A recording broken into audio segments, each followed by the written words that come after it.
Torna a Geracisicolo l'antico rito della transumanza. Venerdì 2 giugno decine di pastori, centinaia e centinaia di capi di bestiame, al suono della campana si spostano dalle loro contrade per riunirsi mano a mano che si risale la montagna fino ad arrivare a Geracisicolo. Poi ancora più su, dove ad attenderli ci sono i pascoli più alti della Sicilia.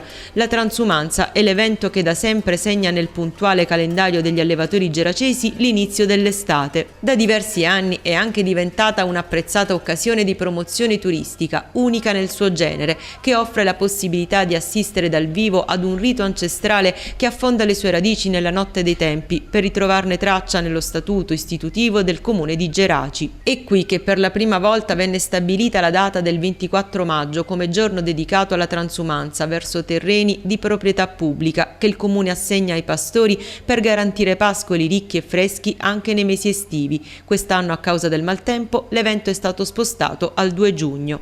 Quello che dovevamo festeggiare domenica viene rinviato a giorno 2, sia con tutta l'organizzazione della fattoria didattica, con i gruppi, con gli esempi di caseificazione, ma anche nel pomeriggio soprattutto con il passaggio delle mandrie. È un avvenimento unico, una festa di transumanza non ricostruita, ma una festa vera in cui le mandrie e gli armenti si spostano dai pascoli di marina ai pascoli di montagna. Quindi accanto a questo evento che riguarda le nostre aziende zootecniche, circa 40, noi abbiamo costruito un evento di promozione turistica, di promozione culturale grazie a diversi partner, a diverse associazioni. Quindi vi invitiamo a venire a visitare Geraci, anche in quel borgo. Dopo il 2 giugno è anche festa, per cui c'è il fine settimana del 3 e del 4, per cui potete passare un bel fine settimana a Geraci e nelle Madonie tutte. Quale sarà il momento clou di questa giornata? Soprattutto il passaggio delle mandrie nel pomeriggio dalle 17 in poi, ma noi vi invitiamo a godervi tutta la giornata e tutto il fine settimana.